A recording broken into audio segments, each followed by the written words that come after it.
За юуны өмнө намайг ингээд урьж энэхүү ивэнтэд оролцуулсан ингээд таанд болон танай клубийнх нь маш их баярлалаа. Тэгээ олон нийтэд ингээд эрүүл мэндийн боловсрал ингээд хүргэнэ гэдэг нь бас эмч хүний нэг үүргэлтэй. За тэгээд намайг Мөнх Бадрал гэдэг гэмтлийн мэслэмж тэгээ гэмтлийнхаа мэслийг хийхээ хажуугаар нөгөө үүдэлсэн эмчилгээг ингээ Монгол улсад нутагшуулад гэмтлийн практик болон спортын тамирчдад үүдэлсэн эмчилгээг эмчилдэг болсон. За одоо бол яг уу Рехамед, МБЖ, Тофаз гэх мэт эмнэлгүүдээр гэмтлийнхээ мэслүүдийг хийж байгаа. Тэгээд түүнээс гадна Монсел гэдэг манай үүдэлсэн эмнэлэг байдаг. За тэн дээр бол үүдэлсэн эмчилгээг хийж байна.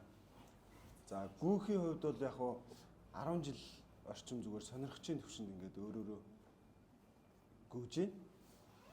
Одоо яг жил болж байна гүүгээгүй. Яасан гэхээр өөрийнхөө буруугаас болж гэмтэл авсан. Тэгээд тэрнээс болоод бүтэн жил гүүгээгүй байна. Тэгээд гүүхөр нь гоё л доо. Маш гоё. Тэгээд хамгийн гол нь жин нэмүүлэхгүй те. Тэгээд стресс тайлна. Тэгээд үнгүү фитнес те. Ингээд ер нь айгүй олон ингээд том давуу талтай. Тэгээд гүүхийн гайхамшиг бол угаасаа дуусчихгүй шүү дээ те. За хэдүүлээ бол нэг 3-аас 4 сэдвийн хүрээнд бол ярилцсан. За нэгдүгээрт бол спортын гэмтэл гэж юу вэ гэсэн сэдв байгаа. За спортын гэмтэл бол мэдээж ойлгомжтой. Спортоор хичээлж явах явцад учирсан тухайн хүний биед гарсан гэмтлийг бол спортын гэмтэл гэж нэрлэж байгаа. За ямар спортоор хамаарат хүний биеийн олон эд эрхтнүүд гэмтэж болдог. За манай практикт бол спортчор нөгөө атлетик чанар сайдтай одоо тийм спортод бол өвдөгний гэмтэл бол хамгийн хүнд гэмтэлтэй тооцогддог. За өвдөгний гэмтэл дотроо жирэг мөгөөрсний гэмтэл. За жирэг мөгөөрсний гэмтэл бол бас харьцангуй гайгүй. Хамгийн хүнд гэмтэл нь бол бүр нэг LCL буюу уртлын жагтай холбоос гэж сонсч байсан баг те. Бүр уртлын жагтай холбоос нь тасарчдаг байхгүй. За энийг бол хүнд гэмтэл тооцдог. За гүйгчнэрийн хувьд бол ахилийн шөрмөс тасардаг. Тасархаас гадна ахилийн шөрмөс өрөвсөд тэгээ өвдөд яваад идэг. Энэ маань бүр их хэцүү асуудал болдог. За спортын гэмтлийн хувьд бол ийм байна. За дараачийн асуудал нь бол гүйгчнэрт ямар ийм гэмтлүүд учраад байд юм бэ гэдэг талаар хэдлээ ярилцъя тийм ээ. За ер нь одоо гүйлтийн спортоор хичээлж явах үед яг энэ бэлхүүснээс доош одоо эрхтнүүд буюу тий түнхний үе, өвдөгний үе, шагааны үе тий бусад ийм үенүүд, булчингууд маш их ачаал авч хөдөлж идэг л та. Тэгэхээр энэ бэлхүүсээс доош үе болон булчин шөрмснүүд их тийм өртөмтгий байдаг гэж ойлгож болно. За араас нь хэдүүлээ явъя л да. Одоо яг энэ өвзөгний дотор талд ийм жижигхэн юм булчин байдаг. За тэрийг бол зарим хүмүүс манайхан бол судлаад бас мэдсэн байдаг л да. Филипформ синдром гэж сонсч ирсэн баг та. Яг энэ өвзгнийхэн булчин ингээд татаад байгаа юм шиг тийм мэдрэмж төрөйдөг. За энэ бол зөвхөн гүйгчнэрт удаан дасгал хөдөлгөөнөөр хичээлсэн, удаан ингээд гүйсэн гэх юм уу? Алхсан хүмүүс тохиолддог. За тэнд бол ийм дөрүүлжин, жижигхэн булчин чангараад идэг байх нь шүү. Тэгэхээр энээс урьдчилан сэргийлэхийн тулд сонголтын дасгал хийх хэрэгтэй. Ерөөсөө бид нэр өглөөдөө ч юм уу гүүхээсээ өмнө энэ дасгал хийдэг шүү дээ. Тий. Филипформ гэдэг булчин бол сунгаж өгч байгаа шүү.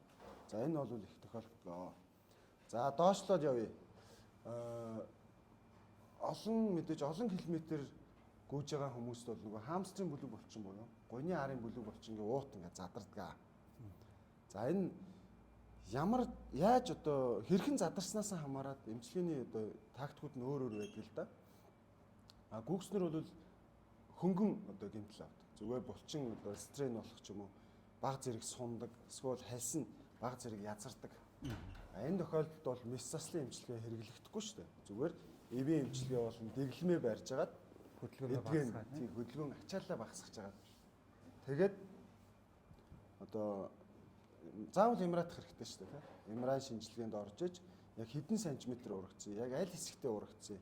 Тэр хаамсчийн бүлэгч гэж байгаа боловч энд чинь баг 6-аас 7 төрлийн бүлэг булчингууд байгаа шүү дээ. Тэр булчингууд маань тус тусдаа ууттай. Тэр булчингуудыг хальсан ингээд задраад урагдчихдаг шүү. За энээс мөн сэргийлэхийн тулд сонголтыг бол маш сайн хийх хэрэгтэй. Ялангуяа нарын бүлэг булчин сонголт шүү. За энээс доошоо явъя. Гүүгчнэрийн одоо миний энэ саяны одоо ярьж байгаа зүйлс бол зүгээр симптомууд гэж ойлгож болно л тоо. Зүгээр шинж тэмдэг байдлаар илэрдэг. Яг өвчин гэхээсээ одоо гэмтэл гэж ойлгож болохгүй. Гэмтлээ шалтгаалсан ч гэсэн өвчнийг бодвол арай хөнгөн гэсэн үг шүү. За доошоо явангууд энэ бид нар бол эрээн болчаа гэж ярьдаг те. Эрээн булчин ингээд чангараад өгдөөд идэг. За энэ бол мөн л адилхан сонголт муугаас шалтгаалж байгаа. Эсвэл одоо юу гэдгийг 50 кг л даах 50 кг л одоо гүүх чадaltaй шилбэний булчин байж болно шүү дээ. Гэтэл 55 кг-ийн ачаал авчвал энэ чинь мэдээж ачаалаа даахгүйгаас болж задрах гад өвдөд байгаа. Тэрийг маш сайн ойлгох хэрэгтэй шүү. За. Одоо 100 кг-ыг өргөдөг булчинд 110-ыг өргөвөл урагдана гэмтэн гэдэгтэй адилхан эхлээд булчингийнхаа ачаал даах чадварыг төсвөрлжих чадварыг бэлэн болгосны дараа гүйх нь ямарваа нэгэн одоо спортын гэмтэл бусад гэмтлээс өрцөн сэргийлэх хамгийн том алхам гэж хэлж байгаа. За шилбэний булчингийн хувьд бол мэдээд сонголт байна. Сонголтоор бол өрцөн сэргийлнэ. За гүүгчнэрийн хамгийн одоо элбэг тохиолддог өвчин гэх юм уу симптомууд бол ерөөсөө ахилийн шөрмөсний гэмтэл гэдэг. Ахилийн шөрмөс эрээн булчингийн үргэлжлэл нь шөрмөс болж хувраад өсгий ясны арын хэсэг дээр бэхлэгддэг шүү дээ. За энэ бол шөрмөс бол өөрөө цагаан нарийнхан бүтцтэй. Тэгээ ажиллах чадварын хувьд бол хүчтэй. За ийм холбогч ид байна. За энэ холбогч ид яг хасныхаа доотлолд өрөвсөл өгдөг. Бүр гүүгчнэрт л тохиолддог. Бүр сонгомлоор. Зарим ер нь баг ингээд тамирчдуудтай элит гэх юм уу тамирчин төвшөнд хичээлж байгаа хүмүүст орог одоо ч гэсэн өвдөлттэй яваад иж магадгүй. Яг энэ ахилынхаа шөрмсөн дээр ингээд байц барайд үзэнгүүд өвчтэй ч хийж магадгүй шүү. За. Тэгэхээр энэ бол ахилийн шөрмөсний уудамцрын өрөвсөл болсон байна гэж бодох хэрэгтэй байна. За энд бол хамгийн эхлээд бол физик эмчилгээд явах хэрэгтэй. Тэгээд сэргээн засгаар шууд ачаалаа зогсоох хэрэгтэй. Энэ юу хэлээд байна гэхээр цаашлаад ахилийн шөрмөсний өрөвсөл маань ахилийн шөрмөсний бүрэн ингээд тасрал болох эрсдлийг үүсгэж байна гэсэн үг байна. Хэрвээ ийм өвчин зовир үүссэн л бол одоо гэмтлийн юм уу те сэргээн засахын юм уу эмчнэрт үзүүлэх хэрэгтэй шүү гэж айгүй чухал. Эхоогоор харцдаг. Үнэхээр өрөвсөл байна уу? Үнэхээр язарсан байна уу? Гэмтсэн байна уу гэдгийг амархан оншилж болдог. Ахилийн шөрмөсний хувьд шүү. За тэгээ урагшаа явъя. Шилбэний одоо урдлын anterior tibial гэдэг булчин байдаг. За ихэнх тамирчид энэ anterior tibial-ын сонголтыг ерөөс хийдэггүй байхгүй. Ингээд хөлөө ингэж нуглаад ингээд сунгаад идэв шүү дээ. Мэдээж мэрэгжлийн тамирчид сунгана л та. Тэгээд анхлан гүйгчнэрт гэх юм уу өндөр ачаал авсан үед энэ anterior tibial одоо уутанцар дотроо багтахгүй болчдөг байхгүй. Булчин ингээд ажиллуулангууд тий. Булчин ажиллуулангууд хөөдгөн шүү дээ. Томордог, памплна гэж ярьдаг. Яг тэрэн шиг ингээд томорчдөг. Гэтэл anterior tibial-ийн одоо орон зай гэх юм их бага л да. Тэгэхээр бас л сунгах хэрэгтэй. Нөгөө цусан хангамжийн сайжруулж тэр үүссэн лактатыг задлах хэрэгтэй тий. Нөгөө сүүний хүчил хоригдлогдод байгаа шүү дээ. Тэрийг сайн задлахын тулд сонголт хийх хэрэгтэй л гэсэн үг. Тэгээ багаар хичээллэх хэрэгтэй. Өнөөдөр 1 жил гүүгээгүй хүн за өнөөдөр шууд 20 км ч юм уу тийм ингээд гүйж энэ бол мэдээж болохгүй шүү дээ тийм. Эхлээд бол тасгалжуулах хэрэгтэй гэж байна.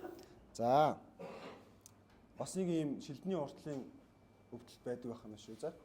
За дээшээ явъя. За мөн энэ гүүгчнэрт зөвхөн бас тохиолддог. Тэр нь энэ femoral patella syndrome гэж байна. За өвдөгний тойгны арын зайд өвдөд идэг. Шалтгаан тодорхойгүйгээр. Зүгээр л яг энэ хэсэгт дөрөв толгойт булчингийн доотлол хэсэгт өвдөд байх нь шүү дээ. Өвдөж байгаа хүн байгаа юу? Нодлон наржмаа өвдөдсөн л. Тий. Гүүгээд яхад өвддөг. Гэхдээ энийг бол яг бүрэн тайлбарлаагүй л байгаа л да. Яг спортын гэмтэл юм уу гэхээр гэмтэл биш. Юу гэдэг вэ гэхээр энэний ард нөгөө буурсаа гэдэг үеийг чиглэж яадаг тийм мембран гэдэг. За тэрнээс бол үений шингэнүүд ялгараад өвдөгний үеинд бол шингэнийг тэжээлийг хүргэж өгдөг байхгүй. Тэгэхээр тэр буурсагийн өрөвсөл тэр буурсаа гэдэг маань нөгөө өөхлөг гэдэг байхгүй. Тэр хэсэг маань ингээд өрөвсөж ч юм уу өвдөд идэг гэж тайлбарлсан байдгийг. Яг энэний талаар бол яг нэг над дээр би бол үзэж байгаагүй л дээ яг ийм өвдөлттэй хүмүүсийг бол үзэж байгаагүй. За ийм бас өвдөлт байдаг шүү за. За дараа нь бол энэ өсвөр насны хүүхдүүдэд их хвшлэн тохиолддог. Үсрэгчдийн өвчин гэж нэрлэдэг. Үсрэгчдийн өвдөг гэж нэрлэдэг байхгүй. За энэ яадаг вэ гэхээр энэ шил бясны яг дээдлийн бурзан яс одоо энэ шөрмөс бэхлэгддэг хэсэг. Тэгээ энэ тойгны шөрмөс байна шүү дээ, тэ. Энэ тойгны шөрмөс холбоос واخгүй. Тойг ясыг шил бястай холбож байгаа шөрмөсийг одоо зөвл холбогч хэдийг бол холбоос гэж нэрлэдэг. Булчингийн үргэлжлэлийг бол шөрмөс гэж нэрлэдэг шүү дээ, тэ. Тэгэхээр энэ холбоосны доотлын хэсэгт ясны хэсэгт өвдөд идэг шүү. За энэ бол нөгөө өсвөр насны хүмүүс тохиолддог гэж нэрлэсэн лээ. Яагаад ингэж гэдгийг яс өсдөг, яс ингээ хурдцтай ургах явцад шөрмөс маань ургалтаа гүйцэхгүй гэх юм те. Тийм бас байдаг.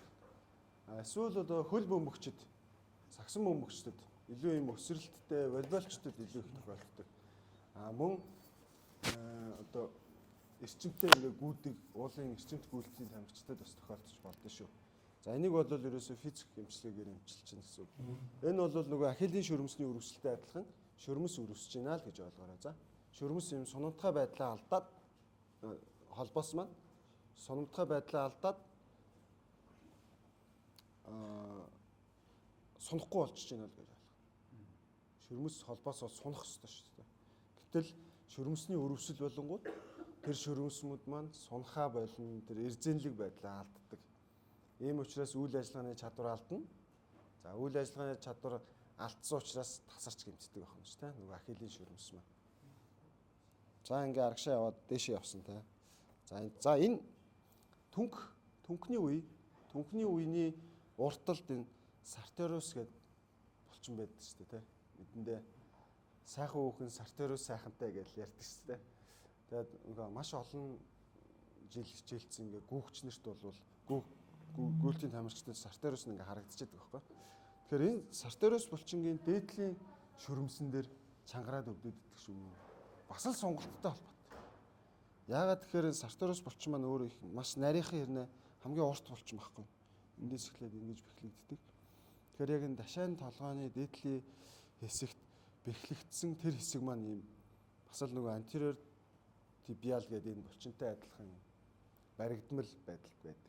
Уутандсан жижигхэн. За тэрнээс шалтгаалаад сонголт муу хийснээс шалтгаалаад яг энд өвдөд идэх. За энэ бол нөгөө түнхний үений өвдөлттэй их ойролцоо санагдаад байдаг шүү. Тэгэхээр түнхний үе бол тусдаа бие даасан том бүтцсэн шүү дээ, тэ өвдөгний үе шиг. Тэгэхээр түнхний үеийн дээр бас мэдээж л ачаал ирж байгаа шүү дээ, гүйж байгаа юм чинь. Тэгэхээр түнхний үений остеоартрит ч юм уу, үений өрөвсөл гэсэн.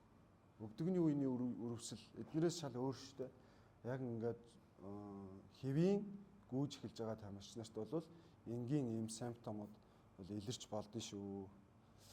Эднэр нь бол яг спортын гэмтэл гэхээсээ илүү одоо даваад гарах хэвээр зүйлүүд байдаг. Зарим хүнд бол илэрдэг. Тэгээд зарим хүнд бол илэрсэн ч гэсэн ингээ хөнгөн даваа гарчдаг. Өөртөө ч мэдгүй ч тохиолдлууд байдаг. За үүнээс цааш ярих зүйл бол дандаа нөгөө ангаах ухаантай холбоотой дандаа гэмтлүүд орно. Заавал эмчилгээ шаардлагатай, мэслийн эмчилгээний шаардлагатай тий. За саяны миний ярьсан зүйлүүд зүгээр симптом. Зүгээр энгийн хөдөлгөөн засал, тасгал сонголт Монголтаараа эмчилчих боломжтой. Хүн өөрөө интернетээс хайгаа за иймэрхүү юм байд юм байна.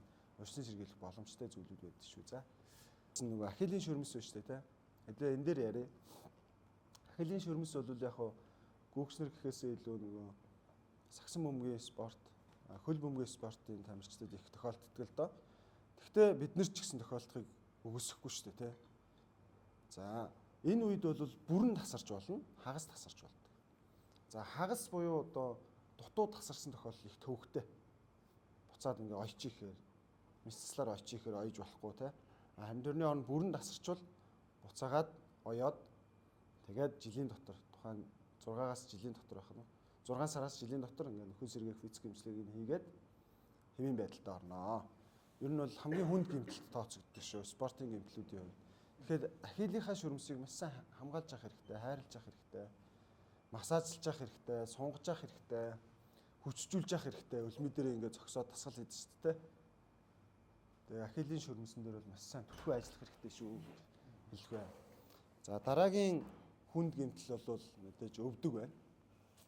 Өвдөгний уртлын чагтай холбоосон гэмтэл. За яг гүйгэрснэрт бол бас нэг төдийлөн болоод байдгүй. Гэхдээ гүйгэрснэрт нөгөө жирэг мөгөөрсний урагтал болоод идэг.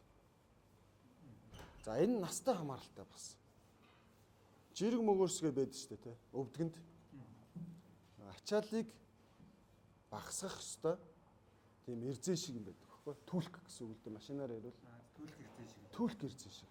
Тэр түлх эрзээ ингээд ачаал их авснаасаа болоод за эсвэл эмэгтэйчүүдэд гэд ярьж штэ тий. Эмэгтэйчүүдэд нөгөө цэвэршилтийн өмнөх хам шинж болдог байхгүй юу? Тэр нь яадаг вэ гэхээр нөгөө эстроген, прогестероген, дааврын бас тэнцвэргүй байдал алдаг болно штэ тий. Энэ үед яс шөрмөс холбогчд мөгөөрсүүд энэ хэврэг байдалд ордог. Тэгэхээр яг энэ үе дээр өөр өөрсөн дээр бас анхаарах цаах хэрэгтэй эмэгтэйчүүд бол. Тэр үед л гэмтчих гээд идэг. Тэр үед л өвдөг өвдөх гээд идэг. Тэр үед л одоо энэ холбогч эдийн гаралтай өвчлүүдээр өвдөх гээд идэг шүү. За тэгээд өвдөгнийхөө гэмтлийг үргэлжлүүлээ ярьчих. За тэр жирэг мөгөөрсийг бол саран жирэгч мөгөөрс гэж нэрлэдэг те. Саран хэлбэртэй нэг өвдгөнд хоёр хэлбэрийн юм мөгөөрс байдаг байна шүү. За энэ жирэг мөгөөрсний гэмтлийн урагдлыг ер нь мэдээж имрадна. Өвдөөд л байна. Ачаал авангуул өвдөөд байна. Тэгэхээр шууд ачааллаа болоод имрагийн шинжилгээнээс хамаарат хэдий зэрэгтэй урагдсан те. Тэрнээс нь хамаарат мис засал хийх үү? Эсвэл зүгээр дэглэмээрээ идэх үү? Эсвэл одоо энэ үүдлэсэн эмчилгээгээр идэх үү гэдэг зүйлсүүд маань тодорхой гарна л та. Эмчилгээний төлөвлөгөөнүүд гарна гэсэн үг. Гэмтлийн зэрэг нь их чухал. Үнэхээр том урагдaltaй байж штэ. За дэглэм барьж агаад сарын дараа гүчийгээд тэгээд байх юм бол юу болох вэ гэхээр нөгөө ирээдүйд үүсэх өвдөгний үений өвчин одоо өөрсдийнхөө аав ээжийг бодъё, өвөө эмээнэрийг бодъё те. Өвдгөн өвдөөд мажиг болоод за өвдөгний үе солиулах гадаага гээд 3 4 5 жилийн очртой гэж хүлээж штэ те. Тэр өвчлөл маань энэ жирэгч мөгөөрсний урагдлаас шалтгаалж үүснэ. Айгүй чухал юм шүү энэ те. Тэртээ тэргүй бид нарыг одоо 60 70 нас хүрэнгүүт өвдөж эхэлнэ штэ. Насны юм те. Мөгөөрс яснууд ингээд муудаад эхэлж байгаа. Тэрийг залуу наснд үүсгдэг ганц шалтгаан нь энэ спортын гэмтэл буюу өвдөгний жирэг мөгөөрсний гэмтэл шүү. За уртлын жагтай холбоосны гэмтэл бас байдаг. Энд гэхдээ илүү хүнд гэмтэл, илүү тийм богинохон хугацаанд одоо тийм хүчтэй тесрэлт гаргасан спортод бол их илүү тохиолддог. Хөл бөмбөг байна. Сагсан бөмбөг байна. Нөгөө тулааны спортууд байна. Тийм эднэрт л их тохиолддог. Гүйгчнэрт орцсон гайг байдаг хаа. Гүйгчнэрт бол нөгөө шөрмсний өрөвслөл их тохиолдох гэдэг юм да. За ингээд спортын гэмтэл одоо энэ симптомуудынхаа талаар хэдүүлээ бас ярилцах зүйл, асуух зүйлээ бол асуулцсан. Ярилцчихъя тий.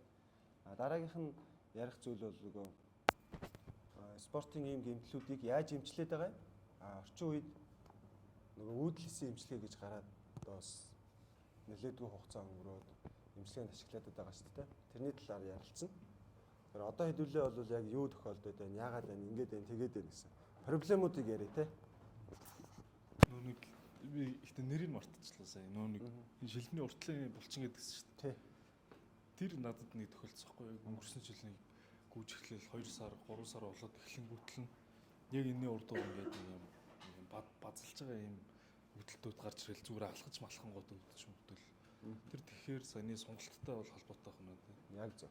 Хамгийн энгийн зүгээр дасгал ч юм уу тиймэрхүү юм байвал би ихтэй нөө юунаас харсан л та зүгээр дахиад өөр нэмэлтээр танаас юм байвал гэсэн. За ингэ хэлэхдээ ер нь нөгөө булчинд тэжил өгж байгаа зүйл бол нөгөө булчин чинь өөрөө л уурах шүү дээ тий. Тэгэхээр мэдээж уургалаг хүнсүүдийг сайн хэрэглэх хэрэгтэй. За тэгээд магниг бол байнга авч явах хэрэгтэй. Д витаминыг дутуу байлгаж ерөөсө болохгүй. Заавал үзүүлээд тэгээд хэвийн хэмжээнд нь байлгахаар тариулдаг юм уу, уудаг юм уу тэгээд тэгж байлгах хэрэгтэй. Тэгээ мэдээж нөгөө сонголтын дасгал бол аюул чухал шүү. Гайгүй тухайн үедээ ингээд үргэлжилж байгаа л зүгээр болчихно. Тэ. Ачаал ихцэнтэй л холбоотой байдаг. Огцом тухайн сардаа огцом одоо гүлтэн ихсэн үү, эсвэл жоохон хүнд жинтэй байсан уу тэр нэгнээс хамаардаг. Тий.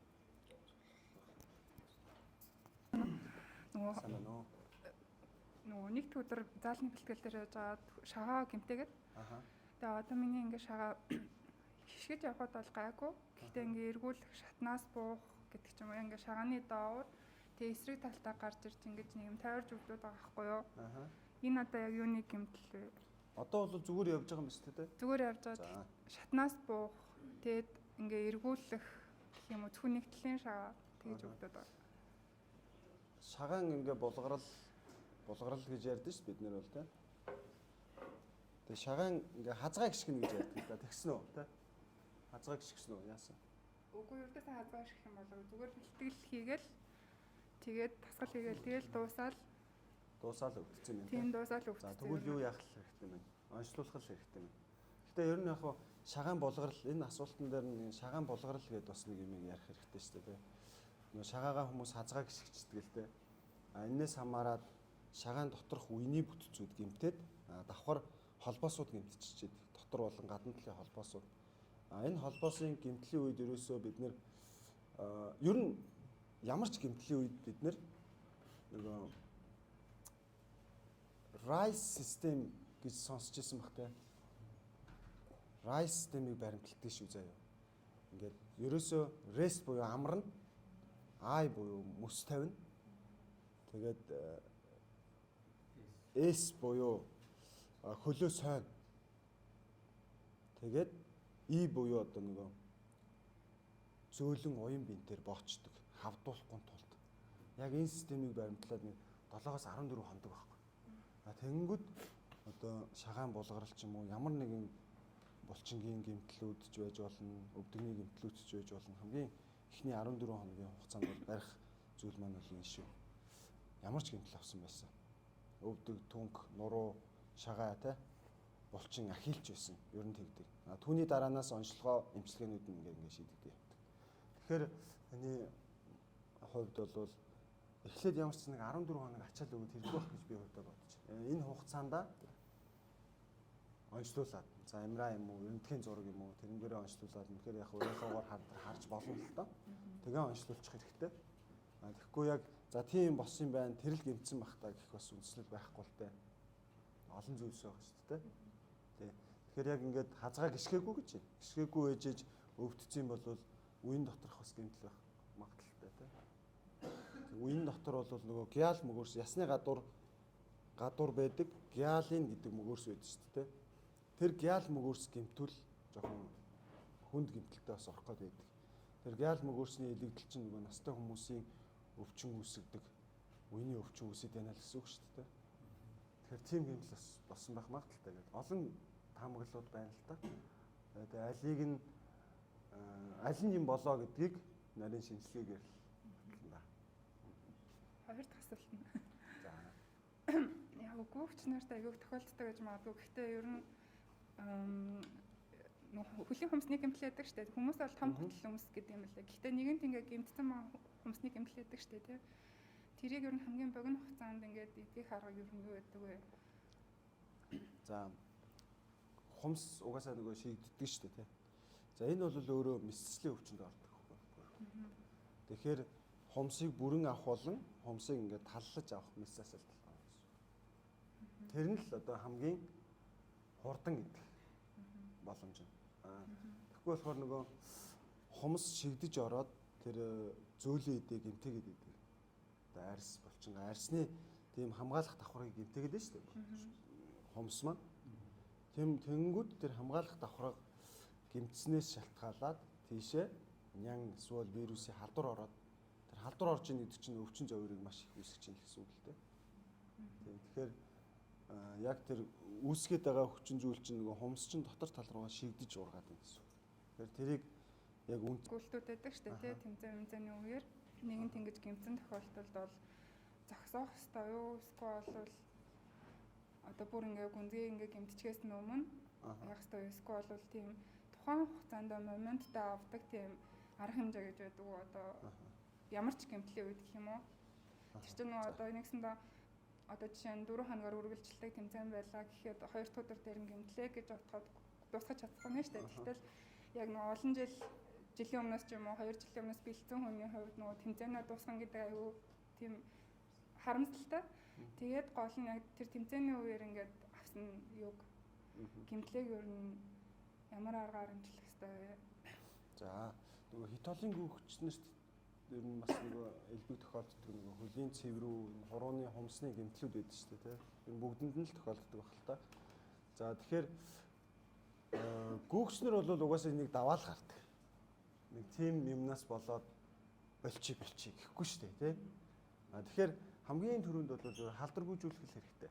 Шарах үүссэн байна гэдэг арьсны нөгөө дархлаа байдал алдагдсан байна шүү дээ. Тэгэхээр тэрнээс энэ халдвар оруулахгүй тулд ариун одоо биенд материалаар боох хэрэгтэй л гэж зөвлөх байна. Тэгээд төсвөр төвчээрээс чи хамаарал одоо тэмцээнээ дуусахгүй нь одоо таны л шийдвэр шүү дээ, тийм. Мэдээж дахиад 2 хоног гүйчээ 3 дахь хоног гүйхэд тэр гэмтэл бол мэдээж сэтрэн аль нэмэгдээд л байна. Тийм. Тэгэхээр мэдээж үнэхээр ингээд цус алдаад бүр үнэхээр төвчээргүй, тэсгэргүй болох юм бол зогсоох хэрэгтэй. Тэгээ яагаад үүсэж ийн гэхээр бас тэр гутлын сонголт буруу байсан уу? Ямар байсан? Юунээс шалтгаалсан гэдэг асуудлах хэрэгтэй л дээ. Гутал нь хэтэрхий том байсан уу? Тэрхүү хэтэрхий бариад байсан уу? Арсын ингээд үрээл явуул мэдээж сулгарна шүү дээ. Эсвэл тэр хумсны асуудлууд байсан уу? Яг олон шалтгаанууд байгаа. Аймс таараагүй байсан уу ч юм уу те? Тийм л. Сайн байна уу? Сайн байна уу? Юу түүхний өрөвсөл ерөнхийдөө юунаас шалтгаалт юм бол тэгээд гол нь яасан бэлээ би хавар холын гүлт хийж байгаа чулуун дээр бүдрээд гэхдээ унаагүй тэгээд магааш өглөө нь босоод ирсэн чинь би ингээд нэг хөлөө дэлжиж талцаахгүй юу. Тэгээд ингээд доглоод тэгээд эмнэлэгт үзүүлсэн чинь түүхний ингээд архаг өрөвсөл болсон байна. Өрөвсөл болсон байна гэж үү? Тэгжсэн. Тэгээд энэ нь болохоор ганцхан одоо юу гэдэг бүдэрсэндээ холбоотой мó эсвэл өмнө ийм ямар нэгэн гэмтэл механик гэмтэл авчаад тэр нь ингээд дамжраад явсан юм бол. За одоо яг яригдаагүй нөгөө түнхний үеийн асуудал яригдчих шүү дээ. Түнхний үе чинь бас нөгөө өвдөгний үеийн дээдлэлт байдаг хамгийн том даац авдаг үе байхгүй. Тэгэхээр гэмтэх эрсдэл бол бас л өвдөгний үетэйг адилхан гэсэн үг. За ийм байдаг. Маш удаан хугацааны бэлтгэлийн үед түнхний үе өвдөж болдог. За эсвэл түнх тойрсон зөндөө олон булчингууд байгаа. Шөрмсүүд байгаа, холбоосууд байгаа. Тэдний гэмтлүүд байж болдог. Тэгэхээр яг ямар эмчд үзүүлсэн те гэмтлийн эмнэлэгт үзүүлсэн. Төвшин мэд дээр. Ингэх хэрэгтэй. Үнэхээр дасгал хөдөлгөөн хийхэд хүндрэлтэй байвал заавал Эмират ч. Эмиратад үнэхээр үений өрөвсөл болсон юм уу? Тэр остеоартрит гэж нэрлэдэг бас үений өрөвслийг те. Үений өрөвсөл болсон бол эрт арга хэмжээ авах хэрэгтэй. Остеоартрит болсон бол бид нэр гүйж болохгүй шүү дээ. Ачааллыг шууд болох хэрэгтэй байхгүй. Үений өрөвсөл болсон гэсэн үг шүү дээ. Энэ үед нөгөө гиал гэдэг мөгөөс чи илэгдээд урагдаад сэмрээд улам ингээ муудаад байдаг гэсэн үг. Тэр гиал мөгөөс илэгцээр юм байгаад доотлолт нь байдаг яс гарч шүү дээ. Тэгэх юм бол тэр чинь буруу улам хүндэрчин гэсэн үг байхгүй. Тэгэхээр хамгийн түрүүнд онцлуулах нь чухал байгаа шүү дээ. Үений өрөвсөл болсон байна л гэж байгаа боловч үений өрөвсөл нь олон зүйлээс шалтгаална шүү дээ. Ханиадны дараа ханиад том хүрсний дараа бидний үеинүүд өвдөж болдог. Эсвэл бол гэмтснээс шалтгаалаад үе өвдөж болно. За эсвэл одоо үеийг өвдөгдөг тийм сонгомл өвчлүүд байна. Жишээ нь хэрэг өвчин гэж бид нэр сонсдог те тэр өвчлүүд байна. За мөн энэ гүйсэн булчирхайн өрөвслөөс шалтгаалаад бас үеинүүд өрөвсөж болдог. Олон шалтгаанууд байдаг л да. Тэр болгоныг шинжилгээгээр ингээд тогтооно. Тэгээ ганцхан түнхүү бусад өөр олон өвчлүүдүүд те. Тэр мэрийг тогтооно. Холбоотой шүү дээ. Дахлын системтэй маш холбоотой байхгүй. Гэхдээ ганцхан түнхүү бас энэ бугуй гарын үеинүүд энтертэй биднээс хамаарна л та. Нөгөө эмчтэйгээ нөгөө ганцаарчлан ярьслах юм л та олон нийтийн юм бас ярьж болохгүй шүү дээ. Тийм. Тэгэхээр илүү нарийн онцлуулах хэрэгтэй шүү. Онцлуулах нь их чухал. Одоо сүүлийн үед хит олон марафон гүйлт Монголд ер нь гайгүй хөгжөөд хүмүүс сонирхоод хичээллээд байгаа шүү дээ. ингээд хэд талын марафонгүйл чинь бас ер нь бол бэлтгэл айгүй их шаарддаг штэ. За тэгэхээр хүн ер нь жилдээ нэг хэдэн удаа хэд талын марафонгүйлтэнд оролцох зүгээрээ. За өстой миний бодлоор бол зүгээр хариулж чадахгүй бас. Хариулж чадахгүй бас. Тэгвэл зүгээр одоо тухайн хүн л өөрөө л яах вэ? Ингээд асууж. Одоо ингээд хэд их ингээд дасгал хөдөлгөөн хийгээд байгаа штэ. Одоо их шүү зүгээр ингээ марафоноор хичээллэгчийг бол хэлээгүй. Хэд хоолын марафоноор хичээллэгч хэлж байгаа. Тэгэхээр өдөрт нэг 20 км илүү гаргаж гүйж байгаа хүмүүс байгаа баггүй юу? Тэр нь ингээд одоо жилийн одоо ингээ 11 сар ингээ 12 сартай бүтэн жил ингээ хичээллээд тахлаар ер нь энэ түнх мөнхөнд зүгээрөө тэгээд бид нар ер нь ямар ингээд юугаа зүгээр нэмэлтээ хэрэглээ яваад тахт ингээ зүгээрөө зовир илэрч байгаа юм уу гол нь? Зовир илрээгүй л дээ. Зовир илрээгүй бол тэгэл зүгээр. За ер нь хүн нөгөө ингэдэж дасан зохицох чадвар аягүй сайтай. Тэгэхээр энэ нөгөө гүүгчнэр чинь тэр дасан зохицох чадварыг ашиглаад төсвөржилттэй болоод байгаа шүү дээ. Тэ?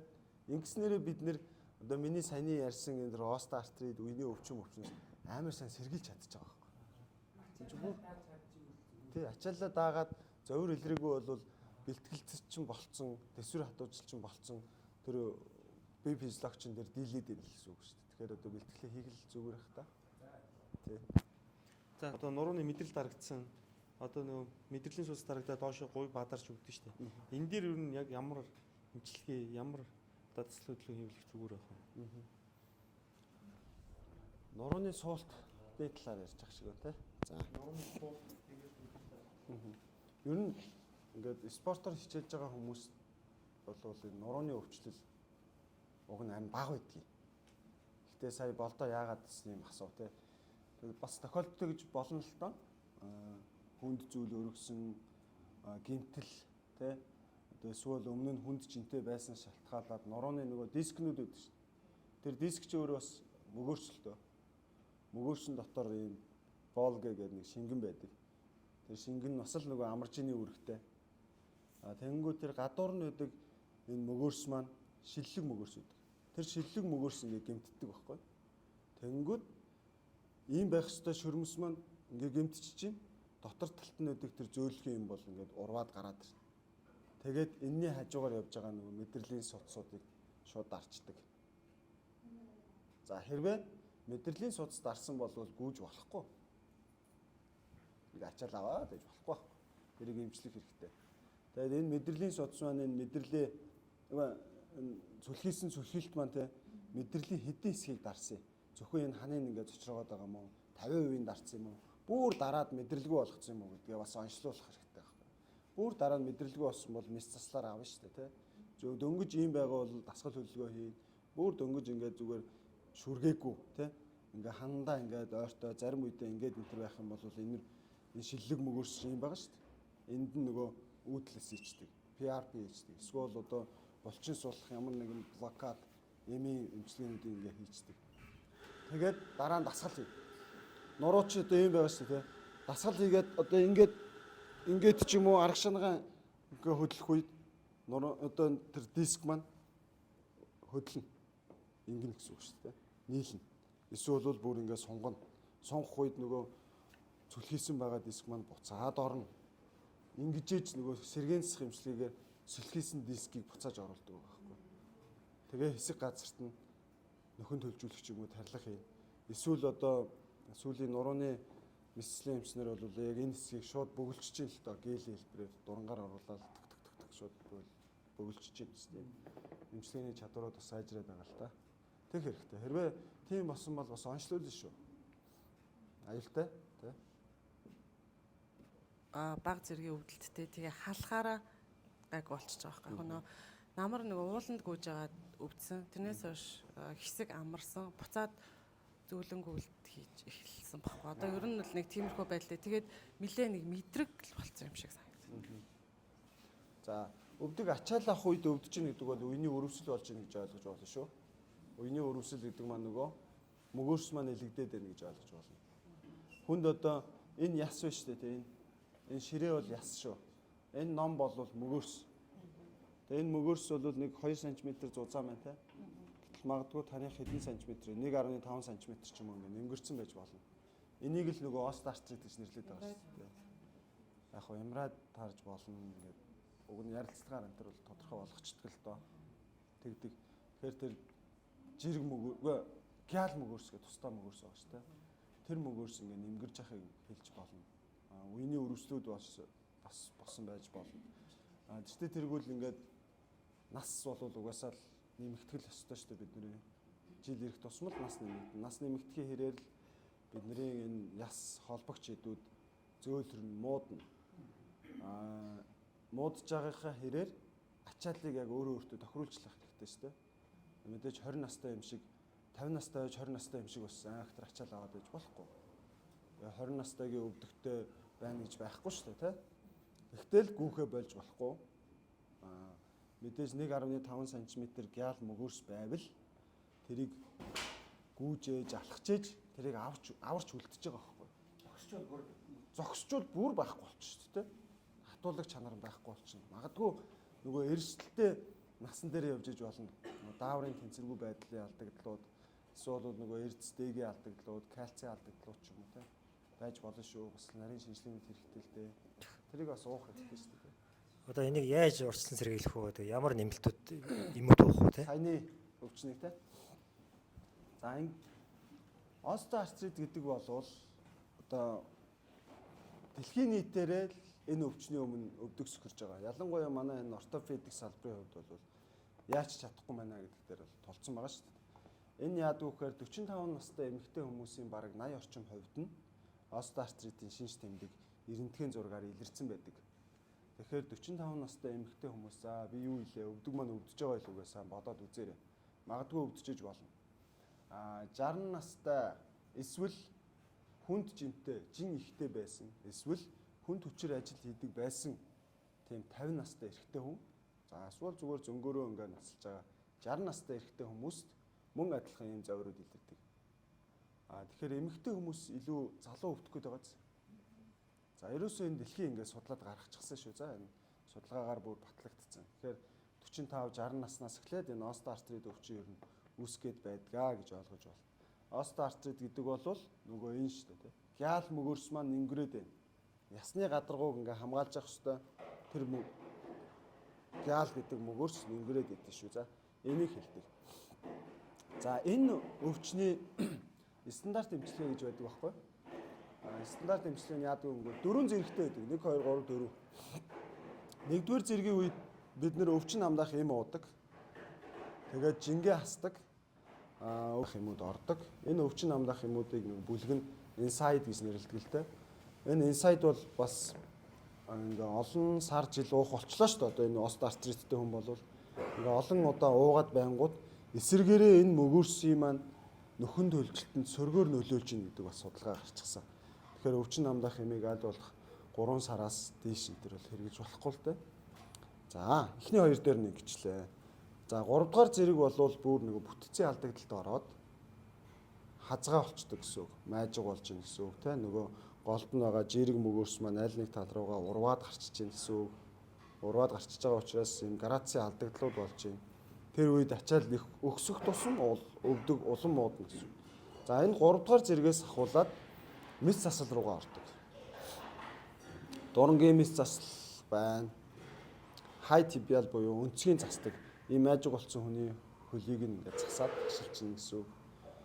За тэгээд хагас аргаар үеийн солино.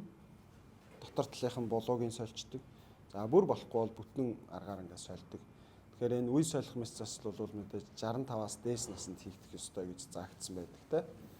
Тэгэхээр ийм стандарттай байдаг. Яг одоо ч гэсэн байгаа л та. Иймэрээ явж байгаа. Гэхдээ одоо ингээд дэлхийн ангаах ухаанууд хөгжөөд одоо миний нөгөө ярих гэдсэн үүдэлсэн эмчилгээ гэж ярьж байна те. Нөгөө спортын гэмтлийн үед орчин үед ямар эмчилгээ хийгээд байгаа гэдэг талаар шууд ярьчих л да. Тэгэхээр нөгөө үүдэлсэн эмчилгээ бол таны өөрийн нөхөн төлжүүлэх чадвартай эсэх хэлж байгаа. Бидний минь ч гэсэн байж идэг. Биднийг ингээд төрөх үед бол биднэрт маш олон байдаг. Тэгээд нас ахих тусам бидний үүдэлсийн тоо цөөрөөд л идэг.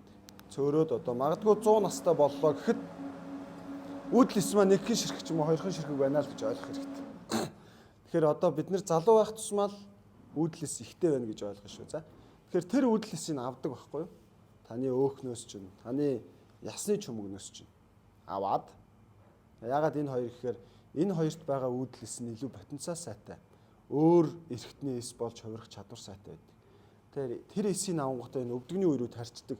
Ялангуяа 1 2 дугаар зэргийн үед тарчингууд нөгөө илэгдээд байгаа гял мөгөөрсөй чинь нөхөн төлжүүлдэг байхгүй юу? Тэр үүдлээс бол өвдгөн дээр очивол гял мөгөөрс болно. Нүдэн дээр очивол нүдний эс, зүрхэн дээр зүрхний эс, илгэн дээр илгэний эс ингэ болж хувирч чаддаг. За ийм эмчилгээний арга байдаг байхгүй юу? Тэгэхээр энэ эмчилгээний аргыг бол дэлхийн нийтээрээ ингээд хэрэгжилж байна л та. Гэхдээ мэдээж FDA гэдэг нөгөө хүнс эмийн холбоо гэж байдаг шүү дээ. Энэ бол хүлээн зөвшөөрөөгүй. Олон шалтгаанууд байгаа. Судалгааныхаа төвшөнд явагдаж байгаа. Тийм. Гэхдээ ер нь ихэнх орнууд автологус буюу өөрийнх нь үүдэлсийг аваад өөрт нь хийдэг эмчилгээг бол хийгдэж байгаа. Одоо миний үүдэлс бол надад өөртөө таарна шүү дээ. Тэгэхээр тэр эсийг аваад өөртөө ингээд ашиглаад нөхөн сэргээгээл ингэж явж байгаа. Энэнгээр бол 1 2 дугаар зэргийн остеоартритыг бараг л жишг эмчилчихэж байгаа. Гаж нөлөө байхгүй те нөгөө өвчин амдах юм уухгүй тий байхгүй. Тэ бараг эдгэчихэж байгаа байхгүй. 3 4 яг хуу 4-р зэрэг энтриг бол үр дүн үзүүлэхгүй. Заавал үе солино шүү дээ. Тэр үнэхээр бүтцийн алдагдлалд орцсон байгаа учраас тийм байна. Тэгэхээр урьдчилан сэргийлэх арга бол саяны нөгөө стандарт эмчилгээнүүд дээр байсан шүү дээ, тэ. Тасгал хийх хэрэгтэй. Булчин эргэн тойрны булчинг бол чанга байх хэрэгтэй. Өвдөгний эргэн тойрны булчин. За дээрэс нь тэр глюкоз амин хондротиныг бол зохих журмын дагуу байнгын авч явах хэрэгтэй. За Д витаминыг бол ерөөсөө дутуу байлгаж болохгүй. 30-аас 100-ийн хооронд байх ёстой шүү дээ. Ялангуяа бид нэр бол 80 дээр барих хэрэгтэй. Бид нэр гүгчнэр. За энэний хажуугаар Д витамин, кальц хоёр ерөөсөө холбоотой байдаг шүү дээ. Кальцийг бол Д витамин ч өөрөө кальцийг яс руу, тэр мөгөөрс рүү, шөрмөс рүү зөөвөрлж идэг хамгийн чухал бүтээгдэхүүн. Тэгэхээр кальцийг бол хэрэглэх хэрэгтэй. Хэрэглэх хэрэгтэй. Хүнсээрээ авах зүгээр. Хүнсээрээ л авах тий. Бид нар бол кальцийн хэрэглээ өндөр хүмүүс шүү дээ. Цагаан идэ. За мөн давхар яг олон тохиолдолд байдгүй л дээ. Сүүлийн үед нөгөө цагаан идэ ихээр хэрэглэнгүүд магадгүй нөгөө ревматоидны артрит буюу хэрх өвчтөй хүмүүс бол сэдрээд идэг те. Тэрийг бас ойлгох хэрэгтэй шүү дээ. Ихэвчлэн нөгөө хүмүүс иммун системийн алдагдaltaй болсон, харшилтай болчихсон. Тэгэнгүүт цагаан идэ хэрэглэнгүүд тархлал тогтолцоо нь гэмтээд нөгөө уйнуудаа улам гэмтээгээд идэг те. Тэгэхээр тийм хүмүүст бол зөвлөхгүй. Зүгээр энгийн кальцийг бол зөвлөж байгаа. Яг уу тий К2 моёр байж болно. Болно шүү дээ. PRP гэдэг нь ямар эмчилгээ вэ? За бас л нөгөө эсийн эмчилгээний нэг төрөл. Гэхдээ үүдэл эсийн эмчилгээнээс шал өөр шүү дээ те. Үүдэл эс бол бидний үүсгэсэн эсүүд. Тэр PRP гэдгийг чинь хүртэл үүсгэж байгаа эс. PRP гэдэг нь өөрөө platelet rich plasma буюу тийм ялтас эсээр баялаг сэвэн гэсэн үг шүү за. Бидний энэ цусаар эргэлдэж байгаа. Бидний энэ цусан дотор улаан эс, цагаан эс, тэр ялтас эс гэж байна шүү дээ. Тэр ялтас эс болвол бид нар одоо ингээ гараа зүсдэн шүү дээ. Жишээ. Тэнгүүд тэнд хамгийн түрүүнд очоод ингээ наалт зүсгээд тархлаа тогтолцоог нь хамгаалаад, цусын тогтоогоод хамгийн чухал ажлыг хийдэг тийм эсүүд гэхгүй. Цусан дотор байдаг хамгийн жижигхэн тэгээ ажиллах чадвар сайтай тийм эсүүд байдаг. Тэр эсүүдийг олноор нь ялгаж аваад за нөгөө ахилийн шөрмсөн ч өвдгөнт чинь те ингээ үүдлэсийн эмчилгээтэй хамтд нь ингээ хэрэглэдэг ийм эмчилгээний арга хэлдэг. PRP эмчилгээ бол бараг 2017 оноос эхлээд дэлхийн нийт хүлээн зөвшөөрөөд бүр энгийн эмчилгээнд оруулсан. Ямар нэгэн бас гаж нөлөө байхгүй. Та өөрийнхөө ялтас эсийг аваад өөрөө өөрийгөө нөхөн сэргээж инсв. Эмэгтэй хүмүүс нүүрлүгөө маш их тариулдаг те. За тэр нүүрэнд нь шаардлагатай тэжээл тэр бүхэл юм нөхч чинь гэсэн. За манайх спортын гэмтлийн үед бол бүхэл газар бараг хийн. Ахилийн шөрмсөнд чинь, өвдгөнд чинь, түнхэнд чинь те бүхэл шөрмсөнд хийдэг. Үүдлэсийн эмчилгээ бол PRP эмчилгээнээс хэд дахин илүү хүчтэй шүү дээ те. Энийг бас ойлгох хэрэгтэй. Одоо бол яг үүдлэс рүүгээ чиглэж байна. PRP-ний эмчилгээ одоо нөгөө бүрэн сайн ингээд үр дүн сайн үзүүлэхгүй байна л да те. Тийм байгаа. Тэгэхээр удаан хугацаанд бол сайн үйлчлэг үзүүлдэг. Тэгэхээр өнөөдөр тариад маргааш нөгөөдөр 7 хоногийн дараа бэлтгэлдээ орох ихэд бол үр дүн үзүүлж чаддаг. Харин үүдлэсийн эмчилгээ бол те тарсны 3 хоногийн дараанаас нөгөө зовир шалгаануудыг нь алга болгоод бараг 7 хоногийн дараа гэхэд бэлтгэлжилттэй орох нөхцөлийг бас бүрдүүлчихдэг гэсэн. Давуу талтай. Нурууны булчин таталт гэдэг нэг бас ойлголт байгаад байгаа шүү. Тэгээд тэр ер нь ямар шалтгаанаас болж булчин татдгийг, тэг ямар шинж тэмдэг илэрдیں۔ Тэг ямар арга хэмжээ авах зүгээр вэ? За нөгөө нуруу өвдөх бас олон шалтгаануудын нэг нь нөгөө булчингийн чангарал байгаад байдаг шүү дээ. Нуруу хүний биеинд ер нь 2 дахь том булчингуудын нэг л дээ. Нурууны одоо дасгал хийхэд бол маш сайн энерги калори шатааж чаддаг те их ядардаг хүмүүс. Тэр ч утгаараа нуруунд маш олон тооны, олон урт, олон том хэмжээний тийм булчингууд байдаг. За энэ булчингуудыг ингээд амраахгүйгээр олон цаг одоо дасгал хийчдэг гэсэн үг. Ялангуяа гүүгчнэр бид нэр яадаг вүлээ? Нурууны булчин чангал байдаг үст те. Ерөөсөө сул ингээл гүүж ийн гэж байхгүй шүү дээ. Яг энэний дараа магадгүй нурууны сонголт хийдэг юм уу, хийхгүй юм уу гэдгээс анхаарах хэрэгтэй. Хөлн дээрээ ачаал өгч хөлнийхөө сонголтыг хийж явна. Гэтэл нурууны чин булчин тэр олон цагийн туршид ачаалцсан л байгаа шүү дээ. Ачаалцсан байгаа. За түүнээс гадна магний чухал. Үнэхээр булчин чангараад байна гэдэг бол магний алдаад байна, магний дутагдаад байна гэсэн үгтэй гэж ойлгоно. За тэгээд стресстэй их хамааралтай, нойртой их хамааралтай. Үнэхээр хангалттай сайн нойроо авч чадахгүй бол булчин сулрахгүй. Булчин ингээд чангараал стресстэй. Үнэхээр стресстэй байгаад бол булчин сулрахгүй.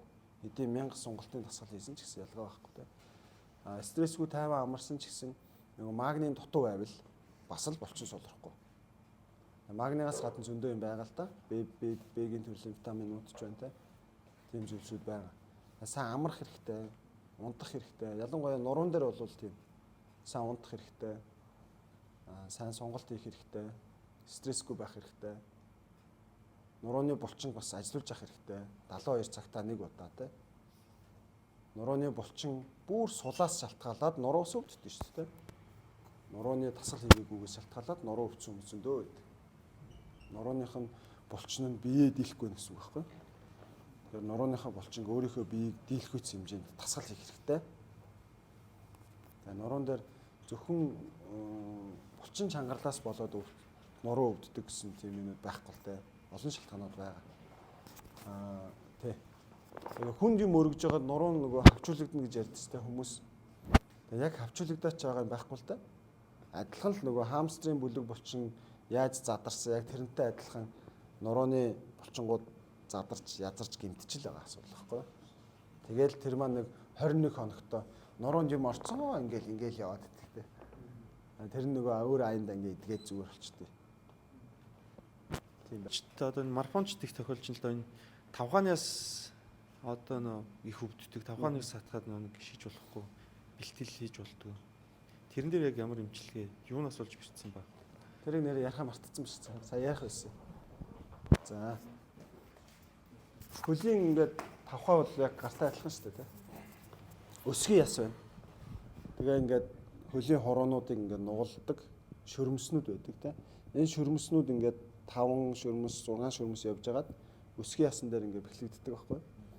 Тэгэхээр энэ өсгий ясан дээр бэхлэгдсэн хэсэг дээр бас л нөгөө шөрмөсний өрөвсөл болчтой. За энийг бол нөгөө plantar fasciitis гэж нэрлэдэг. Та тайгаад үзвэл шууд гараад ирнэ л дээ. За тэр улны шөрмөсний өрөвсөл шүү заяа. Улны шөрмөсний өрөвсөл гэж ярьдаг. Тэгэхээр энэ гүүгчнэрт ерөөсөө хамгийн эхлэн гүүгж байгаа хүмүүст бол энэ plantar fasciitis аягүй их тохиолддог шүү. Нөгөө гутлын буруу сонголт, тэгээд дасгалжуулалт байхгүй, энэ тавхаан улны шөрмсийг ажилуулаагүйгээс шалтгаалаад энэ өсгийний доотлолт байдаг юм шөрмсний өрөвсөл их тохиолддог шүү. Заяа тохиолдож байвал хэдлээ бас л эмчилгээл хэрэгтэй. Шөрмөс өрөвссөн байна гэж ойлгоод хийх хэрэгтэй. За урагшаага болдогийн асуудал бол нөгөө урагшаага тэгээ өлмий дээр те. За энэ бол метатарсал синдром гэж бас арай өөр юм байдаг аа. Энэ дотор чинь 8 төрлийн яс байгаа шүү дээ. Мета тэгээ тарсал юм. Тэр 8 төрлийн ясны хооронд бас л үе байдаг. Тэр үений бас гэмтлүүд болдог байхгүй. Даралтаас шалтгаалсан. За энэний үед бас л нөгөө ачаал зохицуулна. үнэхээр тийм үений өрөвсөл босон байна уу гэдгийг эрентгэн зургаар ч юм уу аль нэг онцлно. Тэгээ бас нөгөө гүүгчнэрт тохиолдог симптомуудын нэг шүү бас. Метатарсал синдром. Бас хайгаад үзвэл байгаа. Тэгээ урьдчилан сэргийлт энэ төр нь байгаа. Гүүхээсээ өмнө тавхаа ясаа ингэж хөдлөж тусан хангамжийг сайжруулж яддаг те. Бүр ингээ барина шүү дээ. Тэгэхгүй бид нэр ингээ шагаагаараа л хөдөлгөөд байдаг. Гэтэл яг ингээ хөлийнхөө хуруунуудын артлын хэсгийг ингээ халаач байх хэрэгтэй те. Энд чинь нөгөө 5 яс байгаа гэдэгтэй адилхан хөлд ч гэсэн 5 яс. Тэднийг сайн хөдлөж явах хэрэгтэй. За түүнээс гадна нөгөө тавхайн доор байдаг ном байдаг шүү дээ. Бид хүн болгон л номтой. Тэгээ номны харьцаа алдагдсанаас болоод бас саяны метатарсал гэдэг тэр өвдөлтүүд бас үүсдэг шүү. Пүүснээс их хамаарна. Хэтэрхий ном өндөртэй байвал бас өвдөнө. Ном бүр байхгүй бол бас өвдөнө. Тэгэхээр яг л өөртөө тохирсон л хэрэглэх хэрэгтэй. Ер нь гэхдээ бид нэр одоо л нөгөө ном хэрэглээд байгаа боловч бидний өөрийн хөлөнд маань ном өөрөө физиологоор уг нь байгаа шүү дээ, тийм. Тэртээ тэргүүл яг заавал номтой гутал өмсөх ёсгүй байхгүй. Номгүй гутал гутлан дээр ингээ хэвийн амьдрал ирсэн. Тэр байдлаараа бидний өөрийн хөлийн ном өөрийнхөө тавхайг хангалттай аваа явуучих хэмжээтэй хүчтэй байх ёстой. Гэтэл яагаад ч одоо бол тэр нийгэмшилтэй хамааралтай юм уу, дасгал хийдэггүй байгаатай хамааралтай юм уу, тэр ном нь одоо хавтгаараад ч байгаа юм уу, эсвэл улам ингээд байгаа юм уу, тэрнээс шалтгаалаад хөлийн давхааны эмгээг өвчлөлүүд бас үүсээд лээ. Эцэнгuu энэ хөлийн улын шөрмөс тий одоо энэ шөрмөснүүд ер нь бол булчин шиг сайн ажиллаж чадахгүй шүү дээ. Хүчтэй биш. Амархан ядарн султан тэрнтэй хамааралтай энэ олон цагаар гүөх ийм тамирчдад зориулсан дэмжлэг саппорт болох байдлаар нь тийм пүүснүүдийг үйлдвэрлэж байгаа л байх л та. Би бол бас тэгж л бодож байна. Баг зэргийн ном өгж ийн гэдэг чинь тий. Тэр шөрмсөнд дэмжлэг өгнө шүү дээ гэж л ойлгож байна л та. Яг нарийн яг тэр пүүцтэй холбоотой бол яг сайн тайлбарлаж чадахгүй. Бид нэр бол яг ном болж өвлөдөг. За бидний цаг дууссан байна. Тэгээд Бадрал эмчтэй маш их баярлалаа. Та сүүлд нь бас манай энэ гүүгчнэрт хандаад цаашдаа ингээд янз бүрийн бэрхшээл гэмтлийн талаар ойлголт мэдлэг авахын тулд яах ёстой, хэрвээ ямар нэгэн байдлаар бэрхшээл гэмтэл авчвал одоо хаана яаж хандаж эмчилгээ хийх вэ? Тэр талаар та бас яг өөрийнхөө эмнэлэгтийн талаар бас мэдээлэл өгвөл, зөвлөмж өгвөл. За юуны өмнө бол гүүжин гэдэг бол те гүүжин та бүхэн энд ирсэн байна. Энийг ингээд сонсож гин гэдэг бол зүгээр л өөрсдийнхөө эрүүл мэндэд маш сайн анхаарж байгаа. Өөрсдийгөө те өөрсөндөө ингээд баярлаа гэдэг нөт бүгдээр энийг хэлчих хэрэгтэй. Та бол бүгдэнд нь баяр хүргэе. За гүүжин гэдэг бол одоо яг миний л нөгөө ярих гээд байгаа өвдөгний өвчнөөс бол маш сайн сэргийлж чадна. Маш сайн сэргийлж чадна шүү. Гэхдээ илүү залуугаасаа гүүх хэрэгтэй. 20 наснаас 30 наснаас эхлээ гүүх хэрэгтэй. Тэгжээж энэ булчин шөрмөс чинь чангараад яс чинь хатуу бих байна. Ясны гадруу дээр мөгөөрс чинь хатуу бих байна. Шөрмөс чинь хүчтэй чадaltaй байна. Ингэж та залуу байна те. Гүүгчнэр бол ер нь их залуу харагддаг шүү дээ. Бараг наснаасаа бараг 10 20 насаар залуу харагддаг байхгүй. Тэгэхээр маш давуу талтай. Тэгэхээр гүүж байгаа хүмүүст бол гүүх хэрэгтэй, гүүхээ битгий зогсоогоорой гэж хэлье. За дараа нь бол урьдчилан сэргийлэхдээ гүйлт чинь нөгөө хүмүүсийг донтуулдаг. Яг ингээд донтчдаг учраас бид нэр үнэхээр ачааллаа хэтрүүлэх гэдэг шүү. Тэрэн дээр маш сайн ингээд төлөвлөгөөтэйгээр гүүгээрэй гэж хэлэх байна. Төлөвлөгөөтэй гүүх. Энэ маань бидний гүйлтээс урьдчилан сэргийлэх, гэмтлээс урьдчилан сэргийлэх бас том алхам аа. За миний бас яг ингээд хашуун туршлагалтай өөрийн би нөгөө техник сураагүй зүгээр л донтцсон.